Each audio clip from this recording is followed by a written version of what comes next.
Hello po guys, continuation po, season 25 po ng What is Written Truly Happen, bali part 7. Yung sinundan po nito, nakalimutan kong banggitin, part 6 po yun. Maraming salamat po sa inyong lahat guys na magtatry tapusin ang bawat part ng content ko na to. Awareness po to, preparedness po ito sa mga paparating na climax ng Great Tribulation. Yan naman po alam na nating lahat. Sabi nga po nung isang matuwid na mangangaral, ano bang pipiliin mo?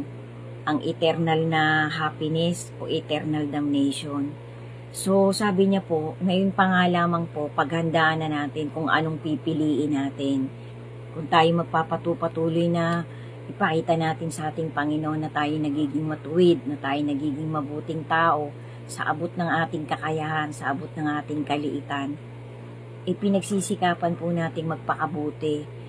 Maaari po tayong magkaroon ng chance na talagang makarating tayo dun sa trajectory na tatahakin ng bawat isa sa atin na papunta po talaga dun sa eternal happiness. Pero kung tayo naman po nagpapatuloy na tumiwalag, sumigway ng sumigway, kasi marami po talaga ngayong mga tao, marami po talaga, sobrang dami po. Talagang hilig po talaga sa materialism, na parang naiisip po ng mga tao na dito lang talaga siya mabubuhay, na ito lang talaga yung dapat niyang kalalagyan. Mali po yun guys.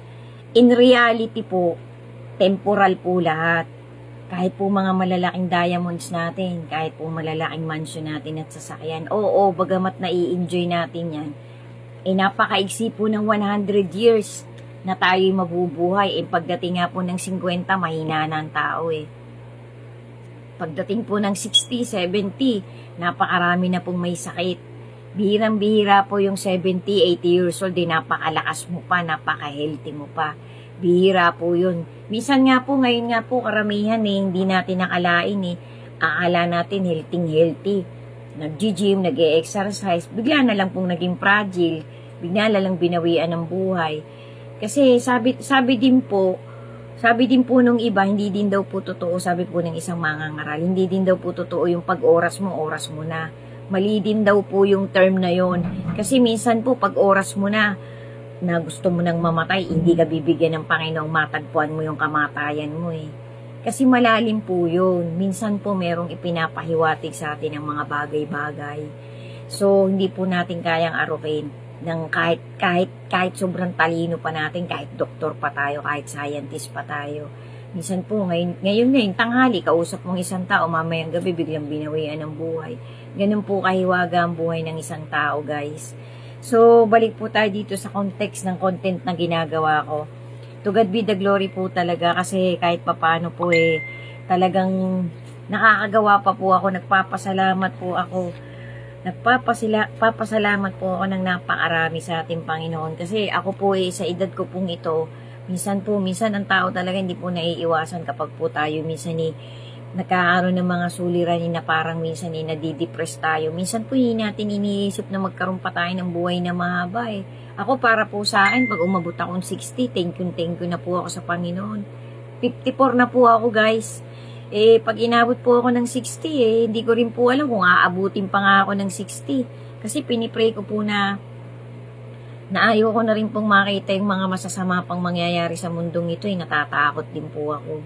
Kaya lang, wala po tayong dapat ikatakot. Basta tayo may tiwala dun sa itaas. Meron tayong pinanghahawakan na faith natin, na mahal tayo ng ating Panginoon, na kaya niya talaga tayong iligtas sa panahon ng dilubyo na paparating sa mundong ito.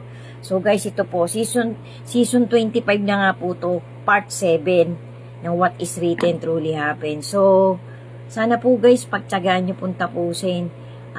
Preparedness po ito, awareness po ito na gusto kong itawid sa lahat ng makakakita ng content ko. Simulan nyo po mula part 1 hanggang final part. Bibilisan ko po para mabilis nating mapanood ng sunod-sunod. Maraming salamat po sa inyong lahat na nakakakita ng mga content ko.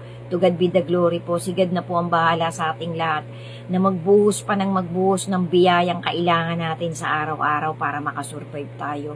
Lalo na po yung good health natin. Pagpasalamat po natin yan sa Panginoon. So ito nga po yung what to expect to the 3 days of darkness that is going to happen in this last generation of humanity. So yan po ay facts po yan. Kasi kaya po to ginawa nung gumawa ng video na to, kasi alam niya pong ito paparating. Ito po ay paparating. Future events po ito ng humanity na lahat po kung tayo man po'y dilat o hindi, masasaksihan po natin to. Kasi ito pong 3 days of darkness, kaalinsabay po nito yung mga climax. Kaalinsabay po nito yung rapture na gagawin ng ating Panginoon. Yung pagliligtas na mangyayari, yung pag-angat ng mga taong pipiliin. Kasunod po nitong 3 days of darkness na to. Yung pong pagkakaintindi ko. Ngayon, correct me if I'm mistake, correct me if I'm wrong. I-search nyo rin po. Manood po kayo ng mga dokumentary, magbasa po kayo ng mas madalas ng Holy Scripture kasi nandyan po yan.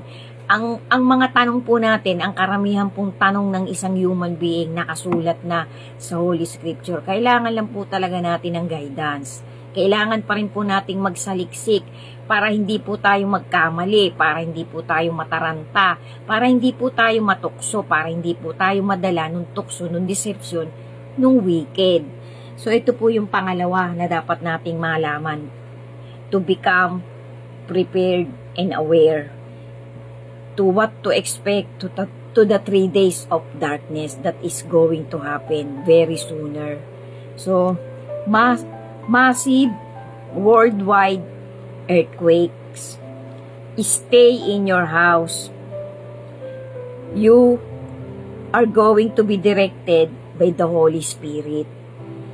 If you are who you should be. Your house will be protected from destruction supernaturally, or you will be moved elsewhere to a safe place by the Holy Spirit. Either way, stay indoors. Prepare for the 3 days of darkness. You will feel the earth is moving. This will be a sign. So ito po talaga yung sinasabi talaga sa Revelation, tsaka kay Mateo, kay Lucas, kay Mark, kay Peter. Ito po yung sinasabing hindi pa nagkaroon ng ganong kalakas na lindol ever. Kapag ka po nangyari na yung 3 days of darkness, kaalinsabay po noon ang napakalakas na lindol. Ito nga po yung ibinuhos na po yung pang-anim at pang-pitong mangkok na galit ng ating Creator. Yan na po yung isa sa climax ng Great Tribulation. Sundan nyo pa po guys. Sana po talaga guys nagiging aware kayo sa mga content na pagkakasunod-sunod ng content ko. Gawin po natin tong gabay para hindi po tayo talaga mataranta, maligaw. Thank you so much po talaga sa lahat ng magtatapos ng content ko na to. Sundan nyo pa po guys, bibilisan ko po, medyo mahaba-haba po to.